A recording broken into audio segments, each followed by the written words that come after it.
और इस वक्त एक बहुत बड़ी ब्रेकिंग न्यूज सामने आ रही है। हिमाचल प्रदेश में कांग्रेस सरकार अल्पमत में आ सकती है। राज्यसभा चुनाव में बहुमत से कम वोट पाने पर बीजेपी ने कांग्रेस सरकार के अल्पमत में आने का दावा किया है। और इसी सिलसिले में थोड़ी देर में हिमाचल प्रदेश के नेता प्रतिपक्ष जयराम ठाकुर बीजेपी विधायक दल के साथ राजभवन जाकर राज्यपाल से मुलाकात करेंगे। राज्यपाल ने उन्हें सुबह 7:30 बजे मिलने का वक्त दिया है। माना यह भी जा रहा है कि बीजेपी राज्यपाल से कांग्रेस सरकार के अल्पमत में होने का दावा कर सकती है और फ्लोर टेस्ट की भी मांग कर सकती है। तो हिमाचल की सियासत के लिए आज बहुत बड़ा दिन माना जा रहा है। जयराम ठाकुर जो कि नेता विपक्ष हैं, उन्होंने कल भी इस बात का दावा किया था कि सुक्खू सरकार अल्पमत में है। सुक्खू सरकार के अल्पमत में होने का दावा कर सकती है सरकार। और आपको बताएं, ये बड़ी अपडेट, इस वक्त हिमाचल प्रदेश में सवाल यही बना हुआ है कि क्या सुक्खू सरकार गिर जाएगी, क्योंकि दावा लगातार इसी बात से किया जा रहा है। राज्यसभा चुनाव में बहुमत से कम वोट पाने पर बीजेपी ने कांग्रेस सरकार के अल्पमत में होने का बड़ा दावा किया। उस संदर्भ में अगर कहीं हमको उचित स्थान पर अपनी बात रखनी है और घटनाक्रम के बारे में जानकारी देनी है तो राजभवन ही है।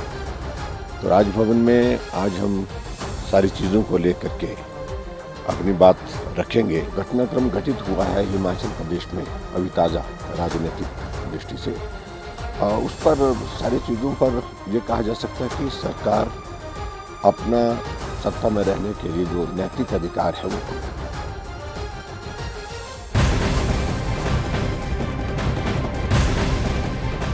और इधर कांग्रेस पार्टी हिमाचल प्रदेश में अपनी सरकार बचाने में जुट गई है। कांग्रेस आला कमान ने हिमाचल प्रदेश में सरकार को बचाने की जिम्मेदारी पार्टी के 2 वरिष्ठ नेताओं को सौंप दी है। पहला नाम है डीके शिव कुमार का, जबकि दूसरा नाम है भूपिंदर सिंह हुड्डा का। कांग्रेस आला कमान ने इन दोनों नेताओं को हिमाचल प्रदेश का ऑब्जर्वर नियुक्त करके उन्हें हिमाचल प्रदेश के लिए रवाना भी कर दिया। आज सुबह किसी भी वक्त ये दोनों नेता शिमला पहुंच सकते हैं। और इधर आपको बताएं कि शिमला में सीएम सुक्खू अपनी सरकार बचाने की कवायद में जुटे हुए हैं। यानी कि अगर आला कमान की बात करें या फिर राज्य में शीर्ष नेतृत्व की बात करें तो जी जान से कांग्रेस पार्टी जुटी हुई है कि किसी भी तरीके से पार्टी को टूटने से बचा लिया जाए। नतीजे आने के बाद सीएम सुक्खू शिमला के एक निजी होटल में अपने कई मंत्रियों और विधायकों के साथ मैराथन मीटिंग की और सरकार बचाने के हर विकल्प पर चर्चा की गई। और हिमाचल प्रदेश में कांग्रेस के लिए सबसे बड़ी मुश्किल खुद सीएम सुक्खू बन गए हैं। दरअसल हुआ ऐसा है कि क्रॉस वोटिंग करने वाले कांग्रेस विधायक सीएम सुखविंदर सिंह सुक्खू से बेहद नाराज बताए जा रहे हैं। सूत्रों के हवाले से खबर तो यह भी आ रही है कि हिमाचल कांग्रेस की बहुत बड़ी जिस तरीके से क्रॉस वोटिंग हुई है, बहुत बड़ी क्रॉस वोटिंग करने वाले 6 विधायकों ने शर्त ये रखी है कि अगर पार्टी आला कमान सीएम पद का चेहरा अगर बदल देगा तो वो पार्टी में वापस आ जाएंगे। इन 6 बागी विधायकों के अलावा 20 और कांग्रेस विधायकों ने शीर्ष नेताओं के सामने यही मांग रखी है, जिसके बाद कांग्रेस के शीर्ष नेता भी अब सीएम सुक्खू को लेकर मंथन करने पर मजबूर हो गए हैं। और इसीलिए आनंद फानन में कांग्रेस पार्टी ने 2 ऑब्जर्वर्स को हिमाचल प्रदेश के लिए रवाना कर दिया है। और बात इस वक्त की एक और बड़ी अपडेट की करेंगे। कांग्रेस के बागी विधायकों की शर्त ने कांग्रेस आला कमान के सामने बहुत बड़ी मुसीबत खड़ी कर दी है। सूत्रों के हवाले से खबर यह है कि कांग्रेस के शीर्ष नेताओं ने इस पर मंथन करना शुरू कर दिया है। कांग्रेस में क्या कुछ चल रहा है, आइए आपको इन्फॉर्मेशन वॉल के जरिए बताएंगे, एक एक करके आपको बताएंगे कि क्या कुछ हो रहा है। दरअसल नाराज विधायकों को अपने पाले में वापस लाने के लिए मुख्यमंत्री बदलने पर मंथन किया जा रहा है, क्योंकि लगातार मांग इसी बात की उठ रही है कि मुख्यमंत्री बदल दीजिए, हम पार्टी में वापस आ जाएंगे। इसके अलावा आपको बताते चले कि कांग्रेस में क्या कुछ हो रहा है।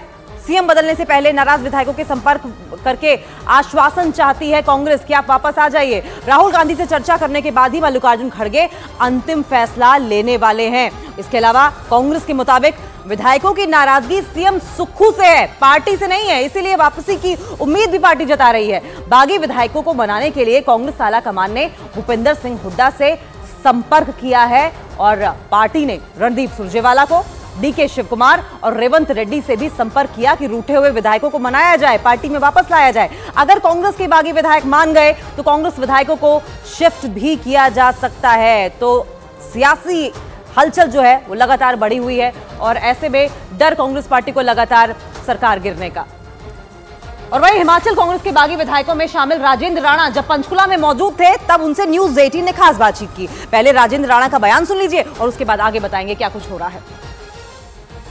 राणा हमारे साथ। राणा जी क्या कहेंगे आप पंचकुला हैं, चर्चाएं हो रही थी, बताइए। कांग्रेस छोड़ रहे हैं या छोड़ दी है? नहीं, ऐसा तो कुछ नहीं है, ऐसा कुछ नहीं है। तो अभी कांग्रेस में है? बिल्कुल कांग्रेस में। क्रॉस वोटिंग की है कुछ विधायकों ने। देखिए, क्रॉस वोटिंग पहले भी होती है ही है, ये अभी भी हिमाचल में भी हुई है, गुजरात में भी हुई, महाराष्ट्र में भी हुई, हरियाणा में भी हुई है, हर जगह होती है। आपने किसको वोट किया? वोट सीक्रेट होता है, वोट बताया नहीं जाता है किसको दिया है। पार्टी लाइन तो, क्योंकि कांग्रेस को वोट नहीं किया आपने। देखिए, वोट किसको दिया है किसको नहीं है, ये कांग्रेस को नहीं दिया। ये तो सीक्रेट होता है, ये तो सीक्रेट होता है, वोट थोड़ी बताया जाता है किसी को किसको दिया है। जी, पर भाजपा के एक विधायक आपको लेके जा रहे हैं, भाजपा के कुछ विधायक हिमाचल के साथ थे। ये हमारी अपनी पर्सनल मीटिंग है, आपका बहुत बहुत धन्यवाद। किनके साथ जी? अब फ्लोर टेस्ट होगा राजेंद्र जी? अभी कुछ नहीं कह सकते। और हिमाचल प्रदेश में राज्यसभा चुनाव के नतीजे आने के बाद सीएम सुखविंदर सिंह सुक्खू ने बागी विधायकों पर हमला बोला है। उन्होंने कहा कि जो लोग कल तक खुद को कांग्रेस का मैन कहते थे, वो आज बीजेपी के हो गए हैं। वहीं सरकार पर खतरे के सवाल पर सीएम सुखविंदर सिंह सुक्खू ने यह भी कहा कि हिमाचल प्रदेश की जनता ऐसी सियासी धोखेबाजी की आदी नहीं रही है जैसा कि हो रहा है। शाम तक कस्में जो लोग खाते थे, सुबह तक फिर कस्में खाते रहे, और जब अपना ईमान ही बेच दिया, जो विधायक चुनकर कांग्रेस के चुनाव चिन्ह पर आया, वह 9 क्रॉस वोटिंग हुई है, जिसमें 3 तो आज़ाद उम्मीदवार हैं, उनके बारे में मैं कुछ नहीं कहना चाहूँगा। 6 जो उम्मीदवार चुनकर आए, जिन्होंने अपना ईमान ही बेच दिया, वो भारतीय जनता पार्टी को उनके क्षेत्रों में हरा कर आए हैं, और यहाँ आकर वो पार्टी की जो अधिकृत उम्मीदवार हैं, वरिष्ठ अधिवक्ता, हमारे प्रसिद्ध अधिवक्ता, हिंदुस्तान के सबसे लीडिंग लॉयर, उनके खिलाफ उन्होंने वोट दिया। तो क्या लगता है आपको कि वो नाराज़गी का वोट था? वो तो एक ही चीज़ का वोट होता है, जिसकी जानकारी आपको मेरे से ज़्यादा होगी, जिस प्रकार की आप जानकारी रखते हैं। अब वो हिमाचल की संस्कृति में ऐसा नहीं था। हिमाचल की संस्कृति में जो जिस पार्टी से चुनकर आता था, उसमें विरोधाभास रहता ही है, लेकिन जब वो चुनकर आए तो उन्होंने अपना वोट को बदला है, अपने ईमान को बेचा है। इससे आगे मैं क्या कहूँ, लेकिन मैं इतना कहना चाहता हूँ कि हिमाचल की जनता इस प्रकार की संस्कृति की आदी नहीं है। हिमाचल की जनता जानती है कि हमने कांग्रेस की सरकार को 5 साल चुनकर भेजा है, और जिस प्रकार से वो राजनीतिक दृष्टिकोण रखते हैं, उस दृष्टिकोण को हिमाचल की जनता पसंद नहीं करती। जैसे कहा कि